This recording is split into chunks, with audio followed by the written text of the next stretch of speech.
దేవుని వాక్యములో నుండి ఒక మాటను చదువుకుంటాం. పరిశుద్ధ బైబిల్ గ్రంథము నుండి ఆది కాండము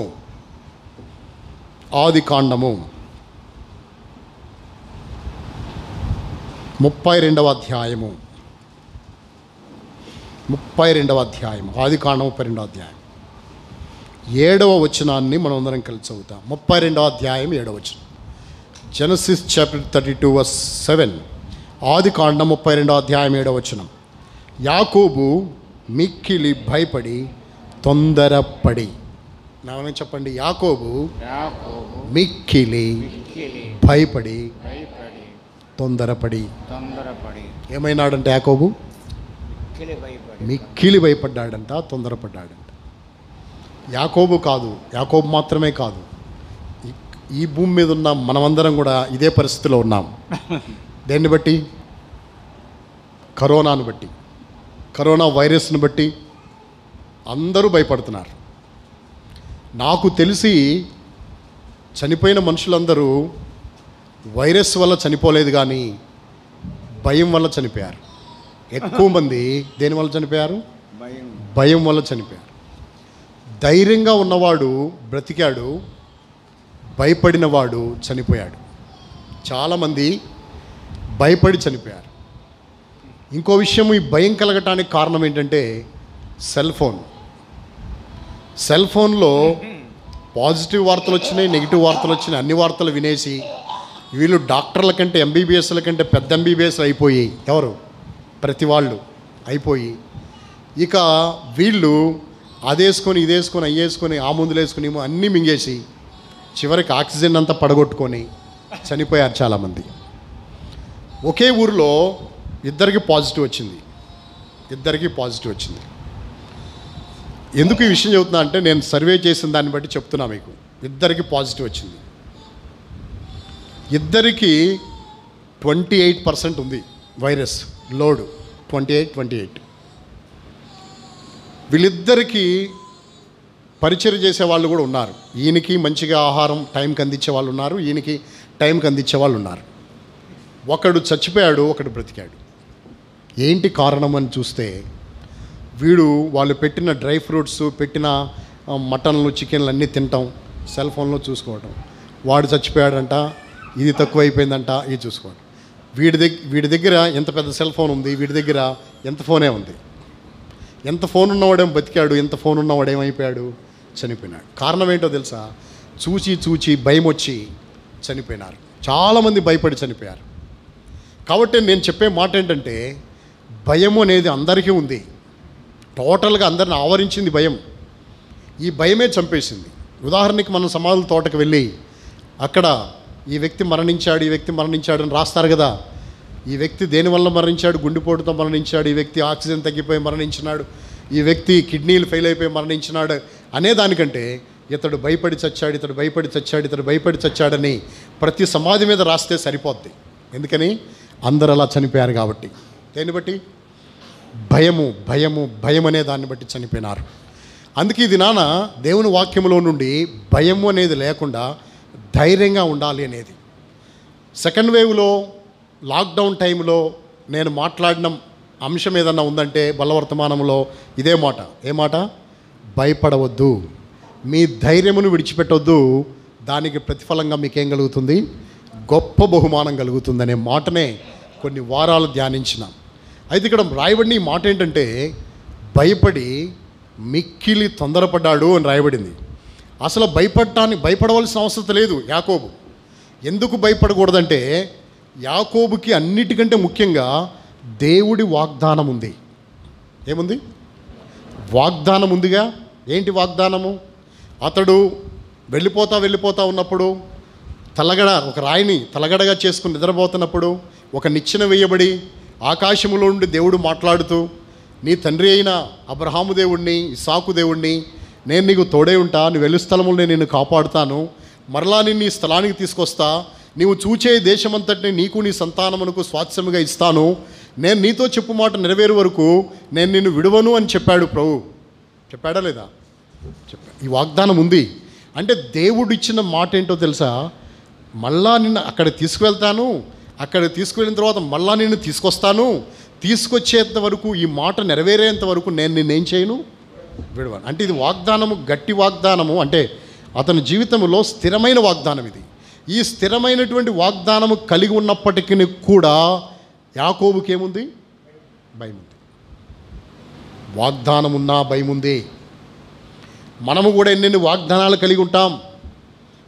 జనవరి 1 వచ్చినప్పుడు అసలు ఎప్పుడు రాని వాళ్ళు కూడా అప్పుడే వస్తారు. ఎప్పుడు?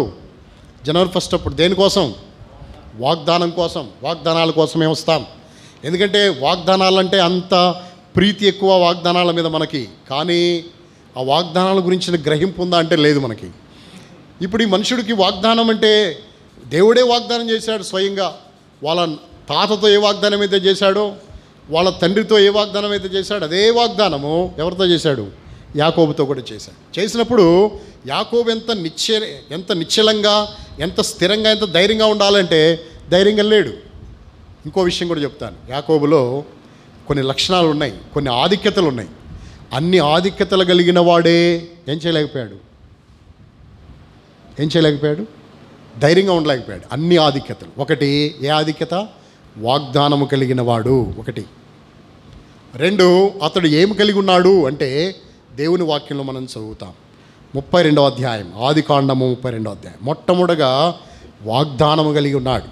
రెండవదిగా 32వ అధ్యాయం 1వ వచనాన్ని చదువుతాం. యాకోబు తన త్రోవను వెళ్ళుచుండగా దేవదూతలు అతన్ని ఎదుర్కొనిరి. యాకోబు వారిని చూచి ఇది దేవుని సేన అని చెప్పి ఆ చోటికి మహనయీము అని పేరు పెట్టెను. రెండవదిగా దేవదూతల సహవాసము కలిగిన వాడు. ఏం కలిగి ఉన్నాడమ్మా? దేవదూతల సహవాసం. ఫస్ట్ ఏంటి? వాగ్దానం. స్థిరమైన వాగ్దానం కలిగి ఉన్నాడు. రెండవదిగా ఏం కలిగి ఉన్నాడు? దేవదూతల సహవాసం కలిగి ఉన్నాడు. నేను యాకోబుకు ఒక పేరు పెడతాను. ఏం పేరంటే దేవదూతల భక్తుడు అని. ఏ భక్తుడు? దేవదూతల భక్తుడు అయినా. ఎట్లా దేవదూతల భక్తుడు అంటే, వాళ్ళ నాన్న దగ్గర నుండి మామగారింటికి పారిపోయేటప్పుడు నిచ్చెన మీద ఎవరు కనపడ్డారు? నిచ్చెన మీద వారు ఎక్కుచు దిగుచూ ఉండిరి అంటే దేవదూతలు కనపడ్డారు. ఇక్కడ కూడా 32వ అధ్యాయంలో ఒక దేవదూత, 2 దేవదూతలు కాదు. ఎంతమంది? సైన్యము, 2 సేనలు, మహనయీము, 2 సమూహాలు, 2 గుంపుల దేవదూతలు కనపడ్డారు. అంటే 1-2 దేవదూతలు కనపడటం కాదు, 2 సైన్యాల దేవదూతలు కనపడ్డారు. అంతేకాదు ఒక దేవదూతతో పోరాడినాడు ఈ మనుషుడు. ఎవరితో పోరాడాడు? దేవదూతతో పోరాడాడు. ఇలా మనం చూసుకుంటూ వెళ్తే దేవదూతల సహవాసము కలిగిన మనుషుడు ఎవరంట? యాకోబు. దేవదూతల సహవాసం కలిగిన వాడు. దేవదూతల సహవాసము మనతో ఉంటే మనం భయపడతామా? భయపడొచ్చా? దేవదూతలు నీతో ఉంటే నువ్వు భయపడతావా? మనం ఎప్పుడు ప్రార్థన చేసుకుంటాం, ప్రభువా నేను ఒంటరిగా వెళ్తున్నాను, నీతో కూడా వచ్చేవాడిని దేవుడైనా యెహోవాయే, నీ యందు భయభక్తులు గల వారిని రక్షించుటకు ఏం పెడతాడంట? ఆయన దూత కావలి ఉండి ఆయన రక్షించును. కాబట్టి దూత కావలి ఉండి రక్షించునని మీ వాక్యంలో రాయబడింది కనుక ఇప్పుడు దూత అనేవాడు కాపలా ఉంటాడు నాకు అని, దూతను బట్టి కాపలా ఉండవలసినటువంటి దూత కాపలా ఉంటాడని ధైర్యంగా ఉండాలి. ఒక దేవదూత కాదు, ఎన్ని దేవదూతలు? సైన్యాలే. అక్కడ రాయబడింది కదా 32వ అధ్యాయంలో, మహనయీము దేవుని సేన అని చెప్పి అక్కడ ఫుట్ నోట్లో రాయబడింది. మహనయీము అంటే ఫుట్ నోట్లో ఏం రాయబడింది? 2 సేనలు అని రాయబడింది. 2 సేన అంటే సైన్యము, సేన అంటే సమూహము. 2 సమూహాల దేవదూతలను చూశాడు. ఇప్పుడు ఆయనకి ఎంత ధైర్యం రావాలి? ఒకసారి మా దగ్గర ఒక హాస్పిటల్ ఉంది, పిహెచ్సి. ఆ పిహెచ్సిలో ఆ డాక్టర్ మొత్తం వర్కర్స్ అందరూ హెరాస్మెంట్ చేస్తున్నారు. అందరూ ఆమెను ఇబ్బంది పెడుతున్నారు. ఆ మాట ఎవ్వరింటలేదు. ఆమె డ్రాయింగ్ ఆఫీసర్, ఆమె వాళ్ళకి జీతాలు ఇవ్వాల్సింది ఆవిడే, అన్ని పవర్స్ ఆవిడకున్నాయి. కానీ ఆమెను అందరు ఇబ్బంది పెడుతున్నారు, ఎవ్వరు మాట వింటలేదు. మాట వినకపోతే ఒకరోజు మన బిలీవరే, మన మందిరానికి వచ్చి ఆవిడే. సరే ఒకరోజు మేము ఆన్ ద వేలో వెళ్తా నేను ఇంకో బ్రదర్ అక్కడికి వెళ్ళాం. ఆమె ఎలా ఉందో చూద్దాం కదా అని హాస్పిటల్కి వెళ్తే ఆమె దగ్గరికి వెళ్ళి నిలబడంగానే మేము వచ్చామనే ధైర్యం తీసుకొని, మేము వచ్చామనే అండ తీసుకొని మొత్తం వాళ్ళందరినీ భయంకరంగా తిట్టేస్తుంది ఆవిడ. ఎవరిని? స్టాఫ్ మొత్తాన్ని. ఎవరున్నారని? మొన్నటి వరకు ఆమె ఎందుకు మౌనంగా ఉంది? ఎవరు లేరని. ఇప్పుడు మేము వెళ్ళేసరికి మేమిద్దరం, నేను ఇలా ఉన్నానంటే నాతో వచ్చిన ఆయన ఇంకా అలా ఉంటాడు. కాబట్టి మేమిద్దరము మంచిగా గట్టి వెళ్ళామని చెప్పి ఆమెకి ధైర్యం వచ్చేసి నర్సుల్ని, ఫార్మసిస్ట్ని, ల్యాబ్ టెక్నీషియన్ని మొత్తం అందరినీ భయంకరంగా తిడుతుంది ఆవిడ. ఎందుకు మాట్లాడుస్తావు? మీకేం తెలుసన్నా నన్ను ఎంత ఇబ్బంది పెడుతున్నారో ఇవాళ చూపిస్తాను వీళ్ళ సంగతి అంటుంది. అంటే మమ్మల్ని చూడగానే ఆమెకేమొచ్చింది అంటే, లావుగా ఉండే మమ్మల్ని చూస్తే ఆమెకు అంత ధైర్యం వచ్చినప్పుడు 2 సమూహాల దేవదూతలను చూస్తే యాకోబుకి ఏం రావాలి? ధైర్యం రావాలి. కానీ బైబిల్లో రాయబడింది, అతడు మిక్కిలి భయపడి ఏమయ్యి? తొందరపడి రాయబడింది. కాబట్టి భయపడ్డాడు, తొందరపడ్డాడు అతడు. 1 ఏం కలిగి ఉన్నాడు? వాగ్దానం. 2 ఏం కలిగి ఉన్నాడు? దేవదూతల సహవాసం కలిగిన వాడు. 3వదిగా ఏం కలిగి ఉన్నాడు ఆ మనుషుడు అంటే, రండి దేవుని వాక్యములో నుండి 32వ అధ్యాయం 8వ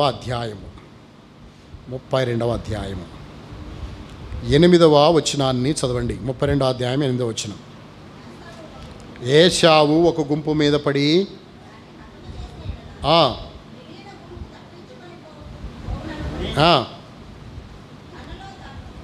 తనతోనున్న జనులను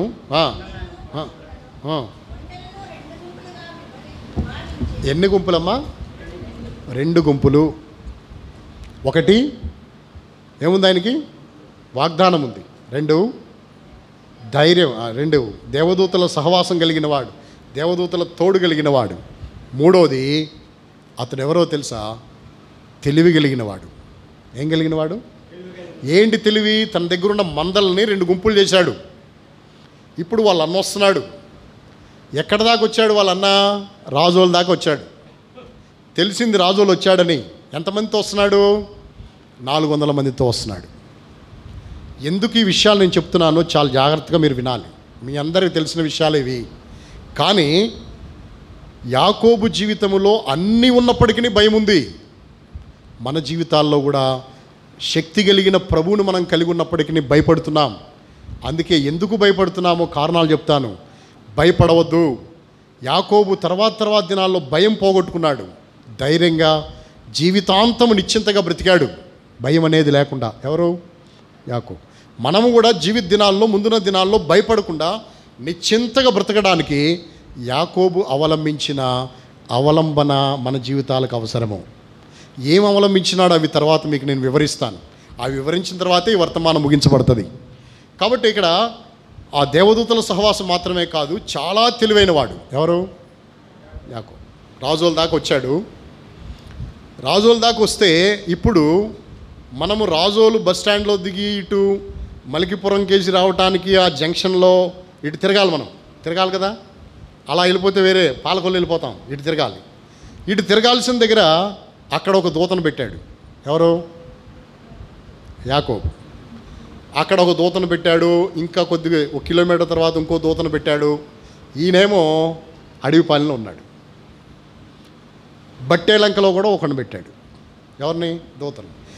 ఇప్పుడు అక్కడ ఆ టర్నింగ్ దగ్గర ఉన్నవాడు ఆ కిలోమీటర్ దగ్గర ఉన్నవాడికి వర్తమానం ఇస్తాడు, ఎవరన్నా వస్తున్నారా రావట్లేదా అని. ఇప్పుడు వాళ్ళు చెప్తారు, ఏశావు ఎదోము దేశం నుండి బయలుదేరాడు, 400 మందితో వస్తున్నాడు. ఆ వ్యక్తి ఈ వ్యక్తికి సమాచారం ఇచ్చాడు. ఈ వ్యక్తి బట్టేలంకోడికి ఇచ్చాడు. బట్టేలంక ఆయన అడవిపాలెంలో ఉన్న యాకోబుకి వర్తమానం ఇచ్చాడు. యాకోబు ఏం చేశాడో తెలుసా? తన దగ్గరున్న మందలను, ఆస్తిని, పిల్లల్ని అందరినీ 2 భాగాలుగా విభజించాడు. ఫస్ట్ ఒక గుంపుని పంపిస్తున్నాడు. దానికి కొంత దూరం పెట్టి ఇంకో గుంపును వదులుతున్నాడు. ఒకవేళ వాళ్ళ అన్నొచ్చి కోపముతో ఫస్ట్ గుంపు మీద పడ్డాడనుకో, ఆ గుంపు మీద పడ్డాడని తెలవగానే ఈ గుంపు ఇటు నుండి ఇటు తిరిగి రివర్స్ అయిపోయి ఎక్కడికి వెళ్ళిపోవాలి? తప్పించుకోవాలి, ప్రాణాన్ని కాపాడుకోవాలి. అంటే తెలివితేటలు బాగా ఉన్నాయి. ఎవరికి? యాకోబుకి. తెలివితేటలు ఉన్నప్పుడు భయం ఎందుకు? మరి తెలివితేటలు ఉన్నప్పుడు ధైర్యంగా పరిస్థితిని ఎదుర్కోవచ్చు కదా. తెలివితేటలు ఉన్నప్పటికీ కూడా ఈ మనుషుని హృదయంలో ఏముందో తెలుసా? భయం ఉంది. మన తెలివితేటలు ఏం పని చేయవు, గుర్తుపెట్టుకో. మన జ్ఞానము, మన తెలివి ఎందుకు పనిచేయదు? నేను ఒక సంగతి చెప్తా మీకు. నేను తెలివితేటలు ఎప్పుడు కాపాడుతాయి అనుకోబాకు. బైబిల్లో జ్ఞాని అని సొలొమోను గురించి రాయబడింది. ప్రసంగి జ్ఞాని అని సొలొమోను గురించి రాయబడింది. యోసేపు జ్ఞానం గలవాడని రాయబడింది. దానియేలు జ్ఞానం గలవాడని రాయబడింది. కానీ రాయబడకుండా జ్ఞానం కలిగినోడు ఒకడున్నాడు. ఎవరో తెలుసా? అతడు జ్ఞానం గలవాడు అని రాయబడలేదు. అతని చర్యలను బట్టి అతడు చాలా జ్ఞానం గలవాడని మనం ఎంచవచ్చు. ఎట్లా అంటే, ఒక తుపాకీ గుండు ఉపయోగించకుండా, ఒక బాణం వేయకుండా రాజ్యాన్ని తన వైపుకు తిప్పేసుకున్నాడు ఒక మనుషుడు. ఎవరా మనుషుడు? ఒక యుద్ధం చేయలేదు, ఒక తుపాకీ గుండు వాడలేదు, ఒక బాణాన్ని వినియోగించలేదు. రాజ్యాన్ని మాటలతో తిప్పేసుకున్నాడు తన వైపుకి. అతడే అబ్షాలోము. ఎవరతను? అబ్షాలోము. మాటలతో. ఎవరైనా న్యాయం కోసం వాళ్ళ నాన్న దగ్గరికి వస్తే, వాళ్ళ నాన్న దగ్గరికి న్యాయం వాళ్ళు వచ్చినప్పుడు ఎవరైనా ఇద్దరు వ్యక్తులు వస్తే ఒకడికి న్యాయం జరుగుద్ది, ఒకడికి అన్యాయం కాదు, న్యాయమే జరుగుద్ది. కానీ ఏమవుద్ది? వాడు అన్యాయం జరిగిందని ఫీల్ అవుతాడు, నష్టపోయినోడు. వాస్తవంగా వాడికి జరిగింది న్యాయమే, తీర్పు చెప్పేది న్యాయమే. కానీ వాడు నష్టపోయాడు కాబట్టి వాడి ఫీలింగ్ ఎలా ఉంటుందంటే, వాడికి న్యాయం చేశాడు, నాకు అన్యాయం చేశాడు అనుకుంటాడు. అన్యాయం అంటే నష్టపోయిన వాడు. కాబట్టి ఇలాగూ అన్యాయం అనేది జరుగుతుంది.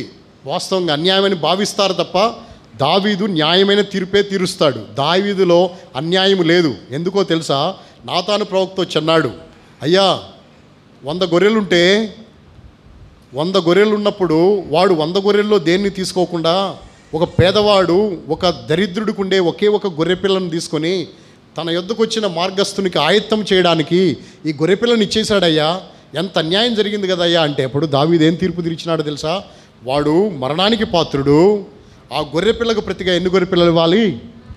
ఇది ధర్మశాస్త్రంలో రాయబడిన తీర్పు. ఇది 4 అంతలు ఇవ్వాలి. అందుకే జక్కయ్య కూడా అన్నాడు, నేను ఎవరి యొద్దైనా అన్యాయంగా తీసుకుంటే వానికి ఏమిస్తాను? 4 అంతలు ఇస్తాను. అన్యాయంగా చేయడు. తీర్పు దావీదు న్యాయంగానే తీరుస్తాడు. కానీ ఇతడు అన్యాయం అంటే నష్టపోయింది, నాకు వాడికే మేలు చేశాడు, నాకు అన్యాయం చేశాడని బాధపడేవాడిని ఆ గేటు దగ్గర కలుసుకుంటాడు. ఎవరు? అబ్షాలోం. కలుసుకొని, నీకు ఇలా చేశాడా? అదే నేనైతే నీకే న్యాయం జరిగింది. అసలు నీవేం తప్పు చేసావురా? ఆడికి న్యాయం చేసి నీకు అన్యాయం చేశాడా? నేను రాజునైతే నీకెంత బాగా చెప్పేవాడినో తెలుసా న్యాయం అనేసరికి అని వాడు చేయి పట్టుకుని ముద్దు పెట్టుకునేసరికి వాడు కరిగిపోయి, వాడి బంధువులందరూ కరిగిపోయి, వాడి బ్యాచ్ అంతా కరిగిపోయి, ఇట్లా దేశం కరిగిపోయి మొత్తము దావీదుని విసర్జించి మొత్తం అందరూ ఎవరిని రాజుగా చేసుకున్నారు? అబ్షాలోముని. అంటే ఇప్పుడు జ్ఞానం ఉన్నట్టా లేదా? ఉన్నట్టా లేదట? మామూలు జ్ఞానం కాదు, బైబిల్లో రాయలేదు అంతే. ఏమని? అబ్షాలోము మహాజ్ఞాని అని రాయలే. కానీ చాలా జ్ఞానం కలిగిన వాడు. ఎంత జ్ఞానం కలిగిన వాడు యుద్ధములో పారిపోతా ఉన్నప్పుడు, కంచరగాడిద మీద ఎక్కి వెళ్ళిపోతూ ఉన్నప్పుడు అతడు జుట్టు రేగి, చాలా పెద్ద జుట్టు, ఆడవాళ్ళకు కూడా ఉండదంట అంత పెద్ద జుట్టు. ఎవరికి? అబ్షాలోముకి. ఆ జుట్టు ఆ కంచరగాడి మీద వెళ్ళిపోతూ ఉన్నప్పుడు రేగి పైకెగిరి మస్తకి చెట్టు యొక్క కొమ్మలకు చిక్కుకొని ఆ చెట్టు కొమ్మలకి ఏలాడుతున్నాడు. ఎవరు? అబ్షాలోము. గాడిద వెళ్ళిపోయింది, ఇతడు ఒక్కడే ఏలాడుతున్నాడు. ఇతన్ని మోసిన గాడిద అతని కాళ్ళ సందులో నుండి వెళ్ళిపోయింది, అతడు ఒక్కడే వేలాడుతున్నాడు. వేలాడినప్పుడు తెలివి ఉండాలిగా. తన దగ్గర ఖడ్గం ఉంది కదా, ఇలా కోసుకుంటే ఏమవుతాడు? కింద పడతాడు, పరిగెత్తాడు. కత్తితో ఈ చిక్కుబడింది కదా ఈ జుట్టు, దేనికి? కొమ్మలకి. తన ఒడిలో ఖడ్గం ఉంటుంది కదా సైనికుడికి, ఈ ఖడ్గాన్ని తీసి ఓహో ఈ జుట్టు ఎలాడుతుంది అనుకుంటా అని ఇలా కట్ చేసుకున్నాడు అనుకో, మనిషి ఎక్కడ ఉంటాడు? కింద పడతాడు. తప్పించుకోవచ్చు, మరణం నుండి తప్పించుకోవచ్చు, దాక్కోవచ్చు. కానీ తెలివి పనిచేసిందా? పనిచేయలేదు. మన జ్ఞానము పనిచేయదు. అయిపోయిన తర్వాత, దెబ్బలు తగిలిన తర్వాత అయ్యో బ్రేక్ వేస్తే బాగుండు కదా అనిపిస్తుంది. ఎప్పుడు? రక్తాలు కారిపోయేటప్పుడు. అప్పుడు దాకా తెలియదు మనకి. ఈ తెలివితేటలు పనిచేయవు మనకి. చాలా పర్యాయాలు మన జీవితాల్లో తెలివి లేని వాళ్ళంగా ఉంటాం. ఒకవేళ తెలివి లేని వాళ్ళమయ్యి ఉండి తెలివి ఉన్న వాళ్ళగా నటిస్తాం. అందుకే మన జీవితాల్లో నష్టం. యాకోబు చాలా తెలివి కలిగిన వాడు. వాళ్ళ అన్న నుండి తప్పించుకోవడానికి ఎంతో ప్రయత్నించినాడు. కానీ ప్రయోజనమేమి? మిక్కిలి భయపడి ఏమవుతున్నాడు? తొందరపడుతున్నాడు. ఇన్ని తెలివితేటలు ఉన్నప్పటికీ కూడా తిరిగి 4వదిగా ఈ మనుషుడు తెలివితేటలతో పాటు ఇంకోటి కూడా కలిగి ఉన్నాడు. రండి 32వ అధ్యాయం. 32వ అధ్యాయము ఈ మాటను చదవండి. 10వ వచనం.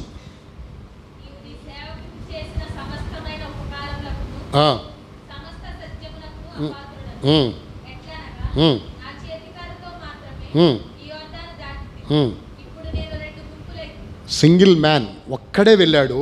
ఎక్కడికి? హారానుకి, పద్దనరాముకి. ఒక్కడే వెళ్ళి వచ్చేటప్పుడు ఎంతమందితో వస్తున్నాడు? 2 గుంపులు. అంటే విస్తారమైన గొర్రె మందలు, విస్తారమైన ఆస్తి, బంగారము, వెండి, విస్తారమైన సంపద తీసుకొని, భార్యలను తీసుకొని, పిల్లలను తీసుకొని వచ్చాడు. ఇప్పుడు ఎన్ని గుంపులు అయిపోయినాడు? వెళ్ళేటప్పుడు ఎంతమంది? ఒక్కడే. వచ్చేటప్పుడు 2 గుంపులై వచ్చినాడు. అంటే ఆస్తిమంతుడు, ధనవంతుడు. ఎవరు? యాకోబు. ధనవంతుడికి ధైర్యం ఉండాలిగా. ఏం ధైర్యము? ధనవంతుడికి ధైర్యం ఏంటంటే, నాకు ఆక్సిజన్ పడిపోయినా నేను వెంటిలేటర్ మీద ఉంటా, లక్షలైనా ఖర్చు పెడతా అనే ధైర్యం ఉంటుంది కదా. కానీ ఆ ధైర్యం కాపాడిందా? ధైర్యం కూడా అలాంటి ధైర్యమే లేదు. ఆ ధనము కూడా కాపాడలేదు చాలామందికి. ధనము, డబ్బు సంపాదించలేకపోయింది. అందుకే ఒక ఆయన వాట్సాప్లో ఒక మెసేజ్ పెట్టాడు, ధనవంతులు చనిపోయినా పర్వాలేదు కానీ, డబ్బు పోయినా పర్వాలేదు కానీ, డబ్బును మనం తెచ్చుకోవచ్చు కానీ, ప్రార్థించే దైవజనులు చచ్చిపోతే తెచ్చుకోలేం. ఎవరు చచ్చిపోతే తెచ్చుకోలేము?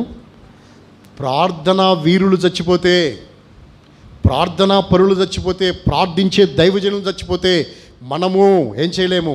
తెచ్చుకోలేం కదా.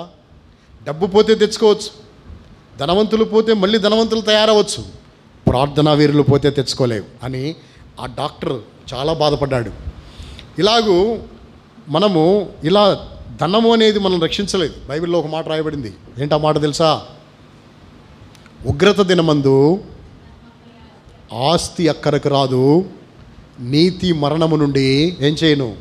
రక్షించును. 11వ అధ్యాయం 4వ వచనం సామెతల గ్రంథంలో ఉగ్రత దినమందు ఆస్తి అక్కరకు రాదు. చదవండి ఒకసారి 11వ అధ్యాయం 4వ వచనం. Proverbs chapter 11 verse 4. ఉగ్రత దినమందు ఆస్తి అక్కరకు రాదు, నీతి మరణము నుండి ఏం చేయను? రక్షించును. కాబట్టి ఆస్తితో పని లేదు. ఆస్తి ఉంటే ధైర్యం వస్తుంది అనుకుంటాము. ఆస్తి ఉన్నా నీకేం రాదు? ధైర్యం ఉండదు. ఇతడు ఆస్తి కలిగి ఉన్నప్పటికీ కూడా భయపడుతూనే ఉన్నాడు. దేవదూతలను కలిగి ఉన్నప్పటికీ కూడా భయపడుతూనే ఉన్నాడు. ఇతడు వాగ్దానం కలిగి ఉన్నప్పటికీ కూడా ఏమవుతున్నాడు? భయపడుతున్నాడు. ఇతడు మంచి తెలివితేటలు కలిగి ఉన్నా భయపడుతూనే ఉన్నాడు. ఇంకో విషయం కూడా నేను మీకు చెప్తున్నాను. 5వదిగా దేవుడు అతనికి తోడై ఉన్నాడు. దేవుడు అతనికి ఏమై ఉన్నాడు? దేవదూతలు మాత్రమే కాదు, ఎవరు తోడై ఉన్నారు? దేవుడు తోడై ఉన్నాడు. దేవుడు తోడై ఉంటే మనం ఎందుకు భయపడాలి? చదవండి 32వ అధ్యాయం 9-10 వచనాలు.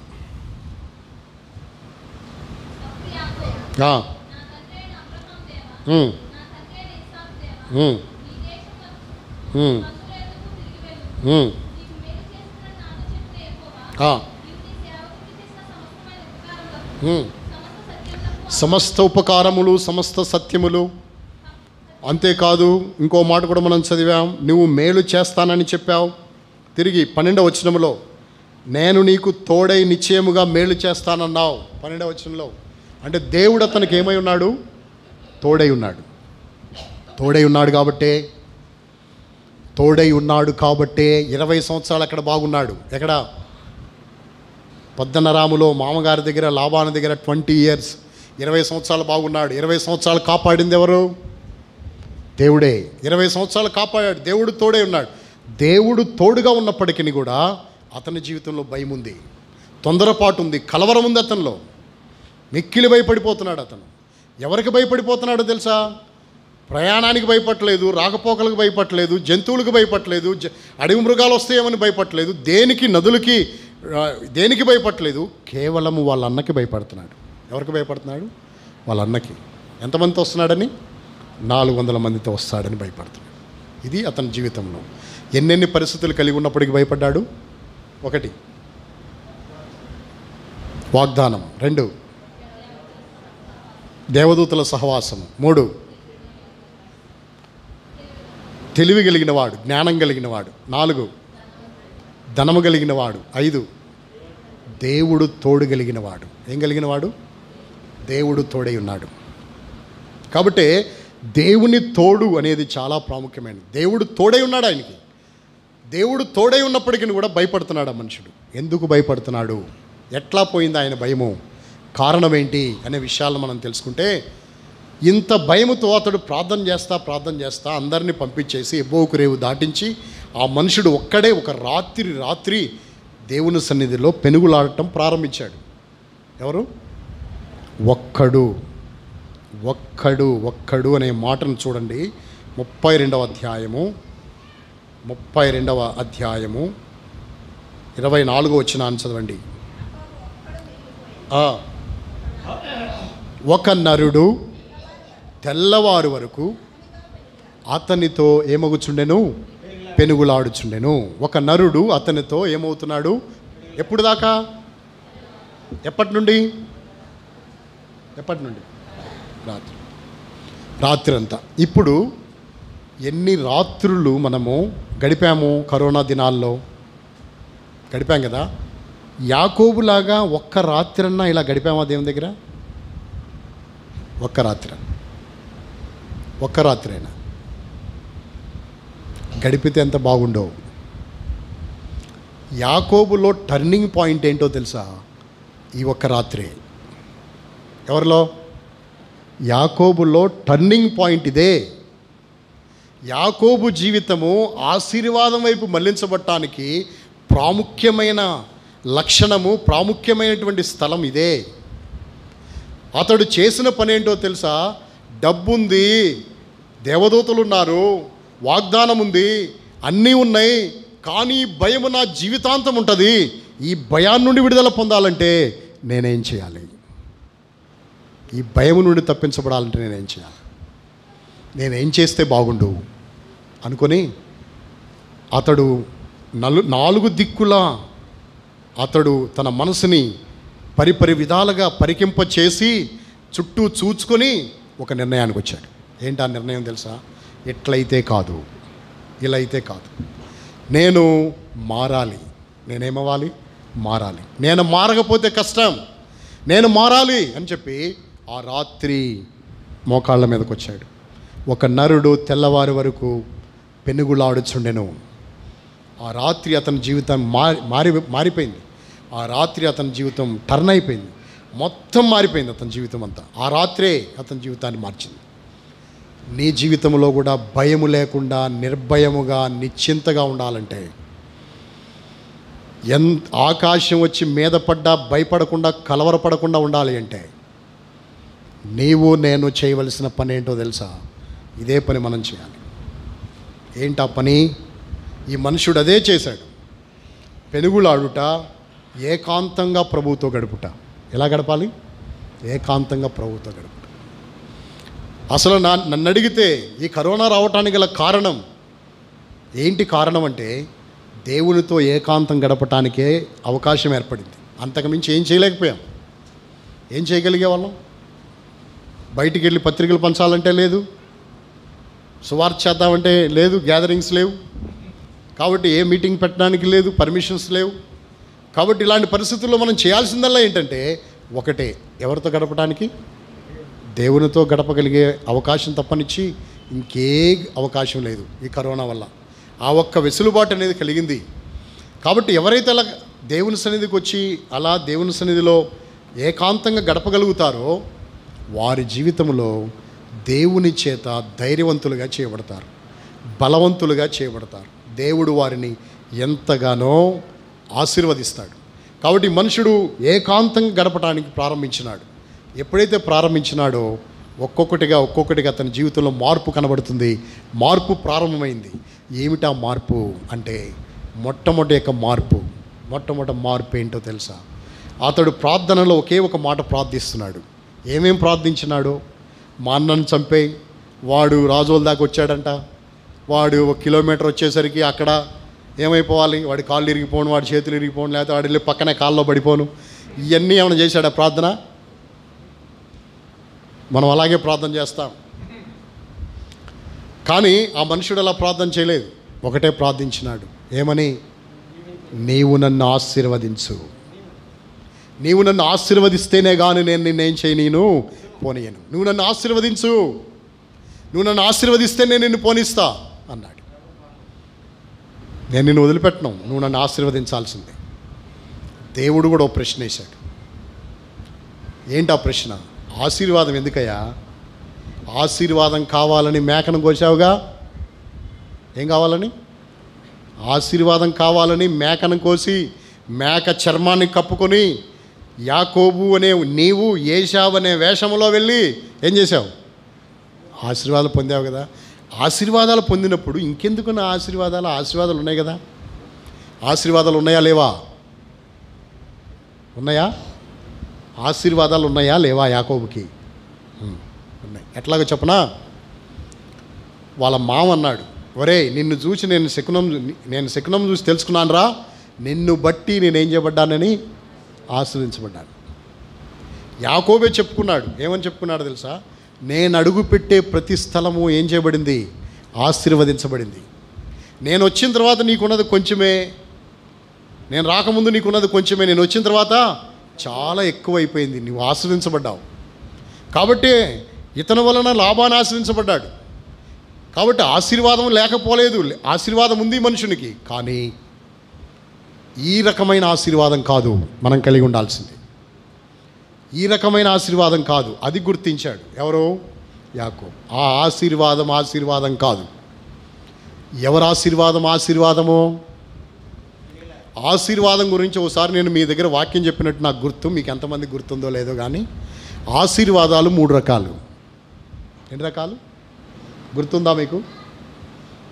ఎందుకంటే ఎప్పుడో చెప్పాం కదా, ఎన్నో ఏండ్ల క్రితం చెప్పాం కాబట్టి మళ్ళీ చెప్పుకోవచ్చు, నేను గుర్తుండదు కాబట్టి. ఏంటి ఆశీర్వాదాలు? 3 రకాల ఆశీర్వాదాలు. మొదటి ఆశీర్వాదము సాతానిచ్చే ఆశీర్వాదం. ఎవరిస్తారు? సాతానిస్తాడు. రెండవ ఆశీర్వాదము మనుషులిచ్చే ఆశీర్వాదం. 3వ ఆశీర్వాదము దేవుడిచ్చే ఆశీర్వాదం. సాతానిచ్చే ఆశీర్వాదం ఎలా ఉంటుందంటే అది తాత్కాలికంగా ఉంటుంది. ఒకే ఒక లాటరీ టికెట్. ఎంత లాటరీ టికెట్? మీకెవరికి లాటరీ టికెట్ల గురించి తెలియదు అనుకుంటా. నేను ఒక చోటకి వెళ్తే వాళ్ళు చెప్తున్నారు, లాటరీ టికెట్ పేర్లు కూడా చెప్తున్నారండి. వాళ్ళని అడిగితే లక్కీ డ్రా, బంపర్ డ్రా, ఆ డ్రా, ఈ డ్రా అని అన్ని డ్రాలు చెప్తున్నారు వాళ్ళ పేర్లతో సహా. అంటే విశ్వాసులే టకా చెప్పేస్తున్నారంటే వాళ్ళకి అర్థం ఆల్రెడీ దాంతో వాళ్ళకి పరిచయం ఉన్నట్టు. అలాగన్నాని చెప్పి మనం ఏం మాట్లాడకూడదని మౌనంగా ఉండబాకండి, తెలిసింది చెప్పండి. కాబట్టి ₹1 లాటరీ టికెట్ కొంటే ₹1,00,000. ఇప్పుడు వాడికి ₹1,00,000 వచ్చేసింది. ఎవరికి వచ్చేసింది? వాడికి 1,00,000 ఏం సంపాదించకుండా అన్యాయంగా ఎంత వచ్చేసింది? 1,00,000 వచ్చేసింది. 1,00,000 రాగానే వాడికి స్నేహితులు ఉంటారు. ఒరే 1,00,000 వచ్చిందిరా, పార్టీ ఇవ్వరా? అరే ఇక్కడేం పార్టీరా, మనము రాజోళ్ళు ఏం బాగుంటుంది పార్టీ, రాజమండ్రి వెళ్ళిపోదాం. రాజమండ్రిలో అయితే అక్కడ మంచి హోటల్స్ ఉంటాయి, అక్కడికి వెళ్ళిపోయి పార్టీ.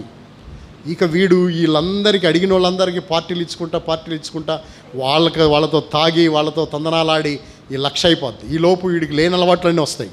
వచ్చి ఇంకో 1,00,000 అప్పు చేస్తాడు. ఈ ఆశీర్వాదం వల్ల ప్రయోజనం ఏంటి? మానవుడు ఆశీర్వాదం ఇస్తాడు. తల్లిదండ్రులు కూడా పిల్లలు పెళ్లి చేసుకొని వచ్చి తల్లిదండ్రుల దగ్గరికి వచ్చి తల్లిదండ్రులకి నమస్కారం చేసి వాళ్ళ పాదాలు పట్టుకొని ఆశీర్వదించమని అంటారు. పెళ్లి రోజే, పెళ్ళైన తర్వాతే వాళ్ళు వచ్చి తల్లిదండ్రుల పాదాలు మొక్కి మమ్మల్ని ఆశీర్వదించండి అంటే తల్లిదండ్రులు ఆశీర్వదిస్తారు. చాలా ప్రేమతో హృదయపూర్వకంగా ఆశీర్వదిస్తారు. ఏమని? 100 ఏండ్లు పిల్ల పాపలతో వర్ధిల్లండి అయ్యా, కలకాలం జీవించండి అయ్యా అని వాళ్ళు ఆశీర్వదిస్తారు. అలా ఆశీర్వాదం పొంది వెళ్తా యాక్సిడెంట్ అయిపోయి చచ్చిపోయిన వాళ్ళు బోలంతమంది. మరి ఆశీర్వాదం ఏమైంది? పాటించలేదు. మరి దేవుడిచ్చే ఆశీర్వాదం ఉంది, అది పర్మనెంట్ బ్లెస్సింగ్. చదువుతారా? మొదటి దినవృత్తాంతాలు 17:27. 1 Chronicles chapter 17 verse 27. మొదటి దినవృత్తాంతాలు 17:27. ఇప్పుడు నీ దాసుని సంతతి, ఒక్కసారి ఆగండమ్మా, అందరు తీయండి. మొదటి దినవృత్తాంతాలు 17:27. అందరూ తెరవండి బైబిళ్ళు.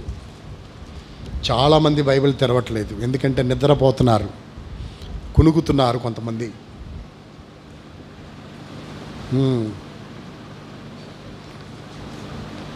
మొదటి దినవృత్తాంతాలు 17:27. ఇప్పుడు చదువమ్మా. ఇప్పుడు నీ దాసుని సంతతి నిత్యము నీ సన్నిధిని ఉండునట్లుగా దానిని ఆశీర్వదింప అనుగ్రహించి ఉన్నావు. యెహోవా, నీవు ఆశీర్వదించినలా అది ఎన్నటికి నీ ఆశీర్వదించబడి ఉండును. చాలు, అండర్లైన్ చేసుకోండి. యెహోవా, నీవు ఆశీర్వదించిన ఎడలా ఎన్నటికి అంటే ఎప్పటికీ, ఎప్పటికి ఏం చేయబడి ఉంటుంది? నువ్వు ఆశీర్వదిస్తే అది ఎప్పటికీ ఆశీర్వాదమే. కాబట్టి గొప్ప ఆశీర్వాదం దేవునికి ఇవ్వాలని కోరుతున్నాడు. ఎప్పటికి ఉండే ఆశీర్వాదం దేవునికి ఇవ్వాలని ఆశపడుతున్నాడు. అందుకే యాకోబు అన్నాడు, ఈ ఆశీర్వాదాలు కాదు నాకు కావాల్సింది. ఎవరి ఆశీర్వాదం కావాలి? నీ ఆశీర్వాదం కావాలి. నీ ఆశీర్వాదం ఇవ్వు. అందుకే పెనుగులాడుతూ ఉన్నాడు. పెనుగులాడుతూ ఉంటే అప్పుడు దేవుడు ఒక ప్రశ్న వేశాడు ఆయనకి. ఏంటి ఆ ప్రశ్న తెలుసా? నీ పేరేంటి? ఇతడి పేరు యాకోబు అనే సంగతి దేవదూతకు తెలుసా తెలీదా? తెలుసా తెలీదా? తెలుసు. తెలిసినప్పుడు మళ్ళీ పేరు అడగటం ఎందుకు? ఆయన వెళ్ళి చెట్ల చాటును దాక్కుంది కూడా తెలుసు. ఎవరికి? దేవుడికి. ఆదామా ఎక్కడా మళ్ళీ అంటాం ఎందుకు? ఏరా పండు తినొద్దంటే తిన్నావా, వెళ్ళావా, దాక్కున్నావా, చూశానులే నీ సంగతి అంతా, ఎవరు చెప్పాడు నీకు ఇదంతా, ఎందుకు వచ్చిన ఈ తిప్పలని అని చెడాబడా తిట్టేయాలి. ఎవరు? దేవుడు. తిట్టలేదు, వెంటనే దేవుడు తిట్టడు, కోపపడడు. ఫస్ట్ నీకు ప్రశ్న వేస్తాడు. నువ్వు సత్యం చెబుతావా అబద్ధం చెబుతావా అని చెప్పి నీకు ప్రశ్న వేస్తాడు. ఎక్కడున్నాడో తెలియక అడగ కాదు, చూడలేక చూడకుండా అడిగినట్టు కాదు, ఆయనకు అన్నీ తెలుసు, ఆయన అడుగుతాడు. యథార్థత నిన్ను వస్తుందా రాదా అని. గెహజీ ఎక్కడికి వెళ్ళావు? తెలుసు ఎక్కడికి వెళ్ళాడు, కానీ ఏం చెప్తాడు? అందుకనే మనము దేవుడు ప్రశ్నించినప్పుడు ఇవ్వాల్సిన జవాబు. అందుకే ఈ మనిషిని కూడా దేవుడు ప్రశ్నించాడు, నీ పేరేంటి? నా పేరు యాకోబు. ఇప్పటి వరకు ఈరోజు ఇతనిలో భయం ఉండటానికి కారణం ఇదే కారణం, గుర్తుపెట్టుకోండి. ఇప్పటి వరకు అతడు ఏశావు పేరునే బ్రతికాడు. ఇప్పుడు దాకా ఏ పేరుని బ్రతికాడు? ఎప్పటి నుండి? వాళ్ళ నాన్న దగ్గరికి వెళ్ళి, ఏరా నీ మాట ఏమో యాకోబు మాటలాగా ఉంది, నువ్వెవరురా? నేను నీ పెద్ద కుమారుడు నానా, నా పెద్ద కొడుకువా ఏశావు? అవునానా, ఏశావు నానా. ఏశావు అని ఆశీర్వాదాలు పొందుకొని ఆ ఏశావు అనే ముసుగులోనే ఎక్కడికి వెళ్ళాడు? పద్మనాలంకి వెళ్ళాడు. 20 సంవత్సరాలు ఏశావు పేరు మీదే బతికాడు. అక్కడ 20 సంవత్సరాలు ఏశావు పేరు మీదే బతికి 20 సంవత్సరాల తర్వాత వస్తా ఇప్పుడు పెనుయేలులో ఏశావు వేషం తీసేసి ఏ వేషం వేసుకున్నాడు? యాకోబు రూపం ఇప్పుడు వచ్చింది. ఇప్పుడు దాకా ఏ వేషంలో ఉన్నాడు అనుకున్నావు? ఏ వేషంలో ఉన్నాడు? మన జీవితాల్లో కూడా మనం ఇలాంటి వేషంలోనే ఉన్నాం. కానీ దేవుడు నమ్మదగిన వాడు. మనం వేషం మార్చుకున్నామని ఆయన తన స్వభావాన్ని మార్చుకోలా. మనము నమ్మదగిన వారమైనను ఆయన ఎవరో తెలుసా? నమ్మదగిన వాడే. ఆయన యాకోబుతో మాట్లాడుతూనే ఉన్నాడు. ఏశావు అనే ముసుగులో ఉన్నాడు ఈ మనుషుడు. ఇప్పుడు చెప్తున్నాడు, నా పేరు ఏశావు కాదు, నా పేరేంటి? యాకోబు. అంటే నేను అనే మాట ఏంటో తెలుసా? నీలో ఉన్న పొరపాటు ఏదైనా ఉంటే ఆ క్షణములోనే విడిచిపెట్టు. నీలో ఏదైనా లోపం ఉంటే ఆ క్షణంలోనే విడిచిపెట్టు. ఆ లోపముతో కొన్ని దినాల పాటు, కొన్ని నెలల పాటు, కొన్ని సంవత్సరాల పాటు కొనసాగబాకు. అలా కొనసాగటం వల్ల భయము, భీతి నిన్ను వెంబడిస్తూ ఉంటుంది. అంతేకాదు నెమ్మది లేని జీవితాన్ని జీవించాల్సి ఉంటుంది. ఈ మనుషుడికి ఇన్ని ఉన్నప్పటికీ కూడా, ఇన్ని ఆధిక్యతలు ఉన్నప్పటికీ కూడా ఏం వెంబడించింది ఈ మనిషిని? భయం వెంబడించింది, తొందరపాటు వెంబడించింది. అదే ఈ పాపాన్ని, తప్పిదాన్ని, ఈ లోపాన్ని ఒప్పేసుకుని ఉంటే ఎంత బాగుండేది. నేను ఏశావును కాదు, నేను యాకోబుని, పొరపాటు అయిపోయింది దేవుడా అని ఒప్పుకుంటే ఎంత బాగుండేది. ఒప్పుకోలేకపోయినాడు, అందుకే నష్టపోయాడు. ఈ దినాన ఆ మనుషుడు ఒప్పుకున్నాడు. ఏమన్నాడు తెలుసా? నా పేరు ఏంటి? యాకోబు. యాకోబు అంటే అర్థం ఏంటి? మోసగాడు. ఇక మీదట నీ పేరు ఏశావు కాదు, ఇక మీదట నీ పేరు యాకోబు కాదు, ఇక మీదట నీ పేరేంటి? ఇశ్రాయేలు. అతనిలో ఫస్ట్ వచ్చిన మార్పు ఏంటో తెలుసా? పేరు మారింది. ఏం మారింది? పేరు మారింది. మొట్టమొదట పేరు మార్చబడింది ఆ మనిషికి. అందుకే పేరు మార్పు రావాలి. ఇప్పుడు చాలామంది పేర్లు పెట్టుకుంటాం కావాలని, నతానియేలు అని. అతనికంతా కపటమే ఉంటుంది. ఎవరికి? పేరు నతనియేలు. నతనియేలు అని పేరు పెట్టుకున్నవాడు ఎలా ఉండాలో తెలుసా? కపటము లేని వాడై ఉండాలి. దేవుని కొరకు యథార్థంగా బ్రతకగలగాలి. అతడి పేరు పేతురు. పేతురు అన్నట్టు అన్ని అబద్ధాలే ఉంటాయి వాళ్ళకి. ఏముంటాయి? ఇట్లా రకరకాలైన పరిస్థితులు ఉంటాయి మానవ జీవితంలో. కానీ యాకోబు జీవితంలో మొట్టమొదటి జరిగిన మార్పు పేరు మార్చబడింది ఆయనకి. రెండవ మార్పు అతని జీవితంలో, రెండవ ఆధిక్యత అతని జీవితంలో ఏంటో తెలుసా? నడక మారింది. ఏం మారింది? అతడు దేవదూతను పట్టుకున్నాడు, పెనుగులాడుతూ ఉన్నాడు. పెనుగులాడుతూ ఉండగా, నన్ను వదిలిపెట్టు, తెల్లవారిపోతుంది, నేను ఇక్కడ ఉండకూడదు, నేను ఇక్కడ ఉండకూడదు. ఎక్కడికి వెళ్ళిపోవాలి?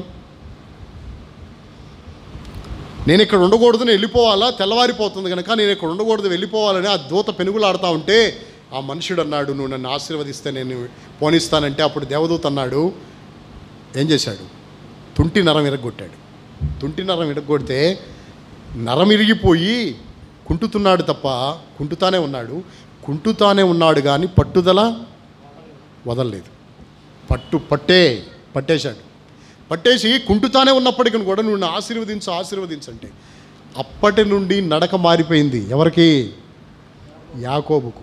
ఎట్టబడితే అట్లా నడిచేవాడు ఇప్పుడు అట్లా నడవడానికి లేదు. ఆగి ఆలోచించి అడుగేయాలి. ఎట్లా పడితే అట్లా స్పీడ్గా దూకుతానంటే గెంతుతానంటే అవ్వదు. చాలా ఆలోచించి అడుగు వేయాల్సిన పరిస్థితి. నడక మారింది. ఎవరిలో? యాకోబులో. ఒకటి, పేరు మారింది. రెండు, నడక మారింది. టైం అయిపోవచ్చింది. ఓ ప్రశ్న వేసి ముందుకెళ్ళిపోతాను. దేవదూతలు పైన ఉంటారా, కింద ఉంటారా?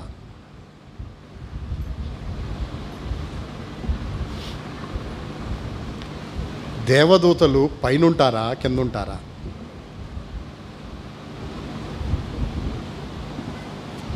చెప్పండమ్మా. పైన ఉంటారా, కింద ఉంటారా దేవదూతలు?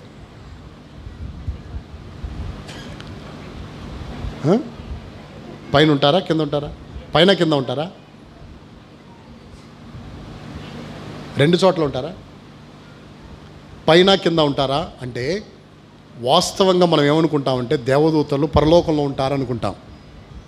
కానీ దేవదూతలు పరలోకంలో ఉంటారు, భూలోకంలో కూడా ఉంటారు. వాళ్ళకు డ్యూటీలు ఉంటాయి, డిపార్ట్మెంట్స్ ఉన్నాయి. మరియా దగ్గరికి వచ్చిన దేవదూత వేరు. ఎవరి దగ్గరికి? జకర్యా దగ్గరికి వచ్చిన దేవదూత, మరియా దగ్గరికి వచ్చిన దేవదూత వేరు. వాళ్ళ డిపార్ట్మెంట్ వేరు. యాకోబును దర్శించడానికి, పెనుగులాడటానికి వచ్చిన దేవదూత వేరు. ఆ సైన్యాలు దేవదూతలు వేరు. ఆ నిచ్చెన మీద ఎక్కుతూ దిగుతున్నారే వాళ్ళు వేరు. పెనుగులాడే ఈ దేవదూత వేరు. ఈ డిపార్ట్మెంట్స్ అన్నీ వేరు. అయితే వాళ్ళు పైన ఉంటారు, కింద ఉంటారు, టైం ప్రకారంగా ఉంటారు. ఇప్పుడు దేవదూత అంటాడు, నా డ్యూటీ అయిపోయింది, తెల్లారిపోతుంది, నేను ఎక్కడ ఉండకూడదు, నేను వెళ్ళిపోవాలి. అలాగే చిన్నపిల్లలకు కూడా దేవదూతలు ఉన్నారు. ఎవరికి? చిన్నపిల్లల దేవదూతలు. వాళ్ళ డిపార్ట్మెంట్ వేరు. 18వ అధ్యాయం 10వ వచనం ఒకసారి చదవండి. మత్తయి సువార్త 18వ అధ్యాయం 10వ వచనం. Matthew's gospel chapter 18:10. మత్తయి సువార్త 18వ అధ్యాయం 10వ వచనం.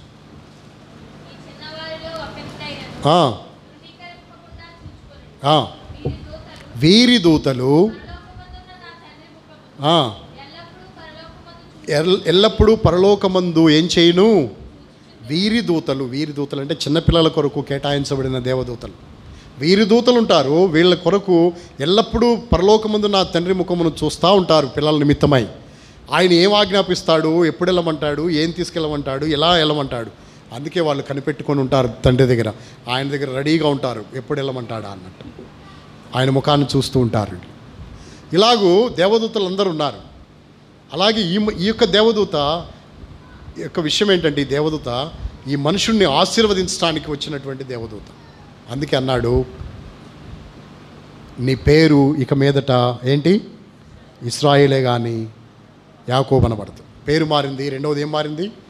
నడక మారింది. మూడవ ఆధిక్యత, యాకోబుకు వచ్చిన మూడవ ఆధిక్యత ఏంటో తెలుసా? రండి 32వ అధ్యాయంలో ఒక మాట చదువుతాం. ఆదికాండము 32వ అధ్యాయం. ఈ మాటను చదువుకుందాం. ఆదికాండము 32వ అధ్యాయము 30వ వచనాన్ని చదవండి.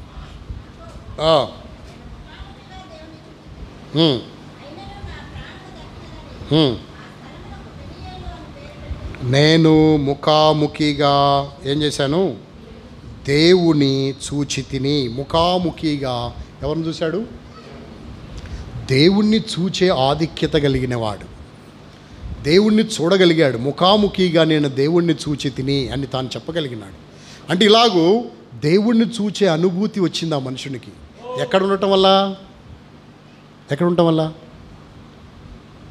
ఏం చేయటం వల్ల అనుభూతి వచ్చింది? ఒంటరిగా ఏకాంతముగా ప్రభుతో గడుపుట. 2, తన నిజస్థితిని ప్రభు దగ్గర ఏం చేయుట? ఒప్పుకొనుట. ఏశావు వేషాన్ని ఏం చేయటము? వదిలిపెట్టేయటం. యాకోబుగా ఉండడము. నేను నిజంగా మోసగాడిని, యాకోబుని నిజస్థితిని ఒప్పుకోవటం వల్ల అతని జీవితంలో కలిగిన మార్పు ఏంటో తెలుసా? దేవుణ్ణి చూచే అనుభూతి కలిగి ఉన్నాడు. బైబిల్లో కూడా రాయబడింది, హృదయశుద్ధి గలవారు ధన్యులు, వారెవరిని చూస్తారు? దేవుణ్ణి చూస్తారు అని. కాబట్టి హృదయశుద్ధి గలవాడైనాడు. ఇప్పుడు దేవుణ్ణి చూచే అనుభూతిలోనికి మనుషుడు రాగలిగిన వాడై ఉంటున్నాడు. ఒకటేం మారింది? పేరు మారింది. 2, నడక మారింది. 3, దేవుణ్ణి చూచే ఆధిక్యత మనిషికి లభించింది. 4వ విషయాన్ని చూద్దామండి. 32వ అధ్యాయము 29వ వచనాన్ని చదవండి. 32వ అధ్యాయం 29వ వచనం. అప్పుడు యాకోబు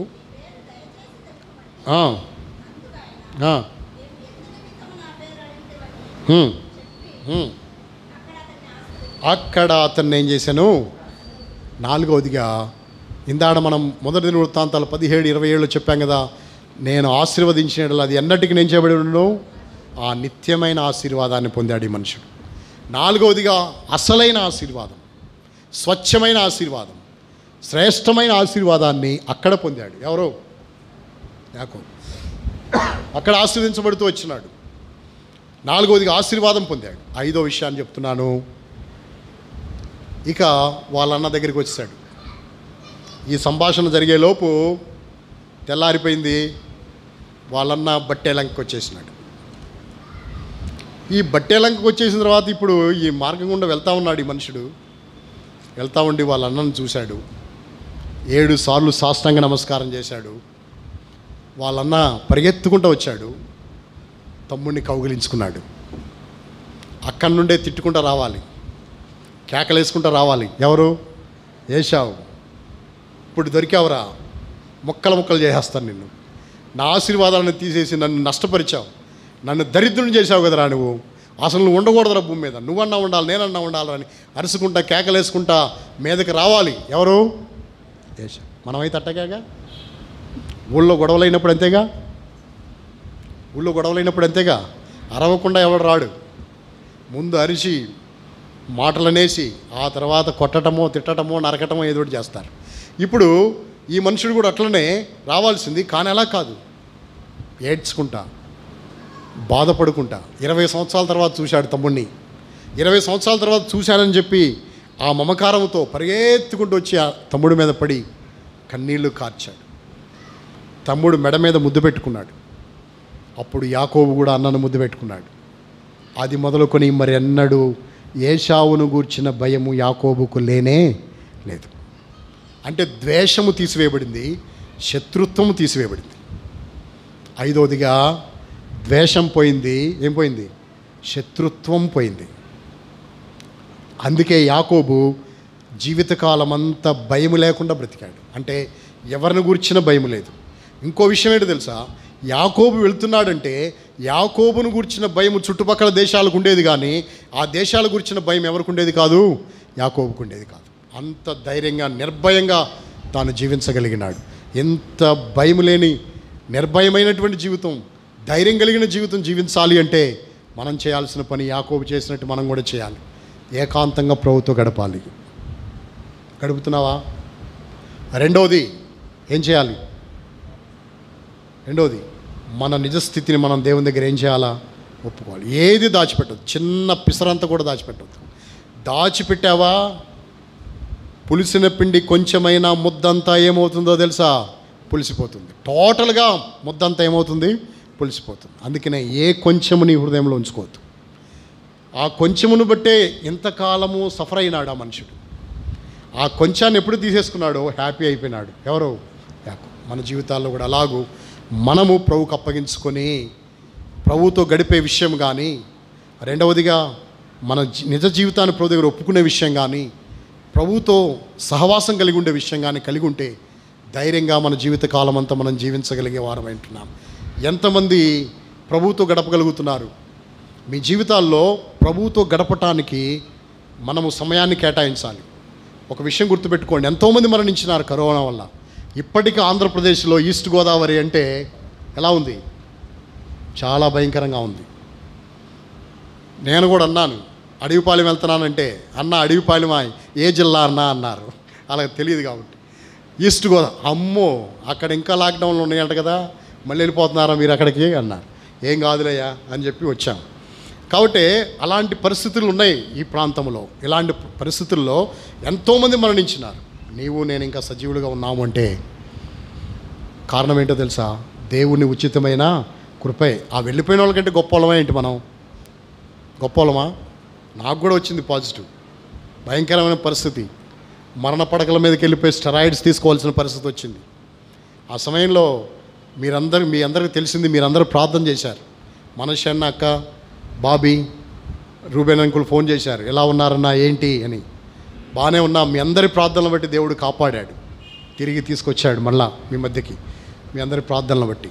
కాబట్టి అంతమంది చనిపోయినారు కదా, మనము మిగిలి ఉన్నామంటే అది దేవుని కేవలం కృప మాత్రమే, ఆయన కృప మాత్రమే. ఎంత కృప మనం ఎళ్ళ చూపినందుకు మనం కృతజ్ఞత కలిగి దేవుని సన్నిధిలో గడపాలి. ఎవరి డ్యూటీలు వాళ్ళు చేయాలి. ఇప్పుడు నేను సేవకుడిగా నా బాధ్యత నేను నిర్వర్తించాలి. అలాగే సంఘ పెద్దలు ఉన్నారనుకో, వాళ్ళ డ్యూటీ వాళ్ళు ఏం చేయాలా? నిర్వర్తించాలి. భర్త డ్యూటీ చేయాలా, భార్య డ్యూటీ చేయాలా. ఎవరి డ్యూటీలు వాళ్ళు చేసుకోవాలి. విశ్వాసులు డ్యూటీ చేయాలి. నియామక కూడికలకి ఎంతమంది వస్తున్నారు? ప్రభువులో పాలు పొందే ముందు పరీక్షించుకోవాల్సిన సమయం ఇది. పరీక్షించుకోండి, ఎంతమంది వస్తున్నారు నియామక కూడికలకి? చేయొద్దండి. ఆదివారం క్రైస్తవులా మీరు? రోమన్ క్యాథలిక్లా? ఒక ఊరు వెళ్ళాను నేను, దిప్పకాయలపాడు అని అక్కడ ఉంది, అక్కడ జంగారెడ్డిగూడెం దగ్గర దిప్పకాయలపాడు, కొయిలగూడెం. వాళ్ళు అన్నారు రామ సంకీర్తన మతం అని. ఏ మతం? రామ సంకీర్తన మతం. అంటే రోమన్ క్యాథలిక్ అంటానికి వచ్చిన తిప్పలు ఇవన్నీ. రోమన్ క్యాథలిక్ అనలేక రామ సంకీర్తన మతం అంటున్నారు అన్నమాట. అంటే రోమన్ క్యాథలిక్ వాళ్ళు పితా పుత్ర పరమాత్మ హాయ్ అని చెప్పేసి అక్కడ కూర్చుంటారు కొద్దిసేపు. అట్లా కాదు, క్రమంగా నియామక కూడికలకు వస్తున్నారా లేదా? ఎందుకు ఈ మాటలు అడుగుతున్నానంటే, నేను మా సంఘంలో కూడా ఉన్న పరిస్థితి అదే.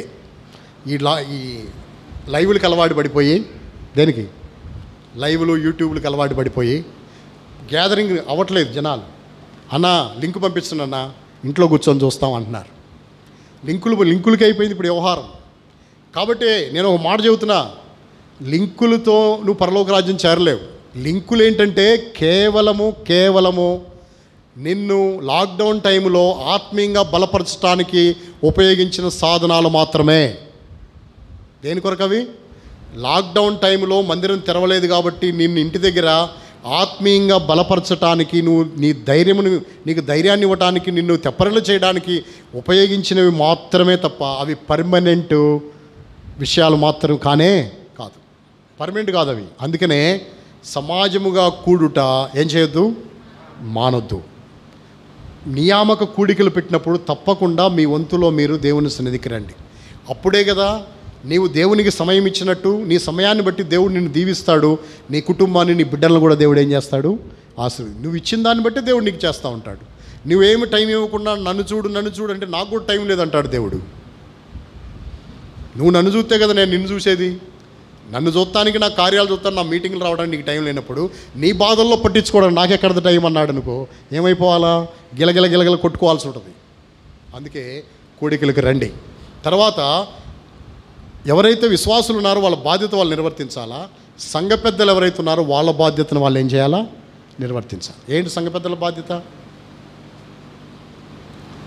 సంఘ పెద్దల మీటింగ్ ఉందా మీకు? పరిచారకులు కూడుకోరా? ఎందుకని? పరిచారకుల కూడిక కలిగి ఉండాలి. అందరూ కలిసి ఏం చేసుకోవాలా, ప్రార్థన చేయాలి. గొప్ప కార్యాలు జరగాలంటే సహోదరులు ఐక్యత కలిగి రావాలి. దానియేలు రాజు కలను చెప్పడానికి కారణం ఏంటో తెలుసా? అతనితో ఉన్న వారందరూ ఎలా వచ్చారు? ఐక్యతగా వచ్చారు కాబట్టే దానియేలు దేవుడు గణపరచబడ్డాడు. అదే నువ్వు ఒక గదిలోకి వెళ్ళి ప్రార్థన చేయి, నేను ఇంకో చోట ప్రార్థన చేస్తాను, ఏదో చేసుకుందాంలే, మేము చెయ్యములే, నువ్వు చేసుకో, మాకంత బాధ్యత లేదు, భారం లేదులే అని వదిలేసుకుంటే వాళ్ళు చనిపోయి ఉండేవాళ్ళు బబులోను దేశంలో. కాబట్టి సంఘము క్షేమం కొరకు, మన కుటుంబాల క్షేమం కొరకు అందరూ కలిసి ఏం చేయాలా, రావాలి. పలానా రోజు మీటింగ్ అనుకున్నప్పుడు ఆ మీటింగ్ అందరూ కలిసినండి. ఒకరోజు ఒక 10 నిమిషాలు వెనక ముందు తప్పకుండా వచ్చి కూడుకొని అందరూ కలిసి ప్రార్థన చేసినప్పుడు ఆ విషయమే వేరు, ఆ ఆత్మీయత వేరు. అలా ఉండటానికి ప్రయత్నం చేయండి. అది లేకనే భయంగా బతికాడు ఎవరో? యాకోబు. అది పొందిన తర్వాత ఎలా జీవించినాడు? ధైర్యంగా జీవించినాడు. నీ జీవితంలో అట్టి ధైర్యం కలిగి ముందున్న దినాలలో నమ్మకంగా ప్రభు కొరకు జీవించినట్లు ప్రభు సహాయపడును గాక.